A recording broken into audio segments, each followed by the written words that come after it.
جاوید غامدی کے بیانات سننا کیسا ہے؟ اکثر ماڈرن تعلیم یافتہ طلبا انہیں دین اسلام کی صحیح ترجمانی کرنے والا مانتے ہیں، جبکہ اکثر علماء، یا آپ نے خود جواب دے دیا، جبکہ اکثر علماء ان سے متفق نہیں ہیں۔ دیکھیے، جو علماء حق ہیں، پاکستان کے مولانا ارشاد الحق صاحب ہیں، یا مولانا ارشاد الحق صاحب کی ایک کتاب ہے اس کی تردید میں، اور اسی طرح مجھے یاد آتا ہے ارشاد الحق صاحب یا اسرار الدین یوسف رحمۃ اللہ علیہ، وہ کتاب میرے پاس آئی، بھیجی ہے انہوں نے اس کی گمراہیوں سے متعلق۔ تو اس وجہ سے ہمارے خیال سے ہم صفحہ طلبہ کو ایسے لوگوں کے بیانات سن کر کے دل میں گمراہی ڈالنے کے بجائے ہم نئے ایسے لوگوں کے بیانات سنیں، جو الحمدللہ ہزاروں آپ کو مل جائیں گے، جن کے بیانات میں کتاب و سنت ہی کی تعلیم ہوتی ہے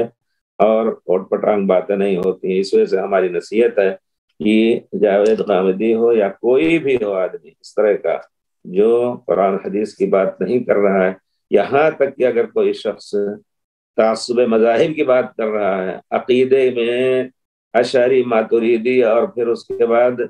سلوک و تزکیہ میں نقشبندی چشتی قادری کی بات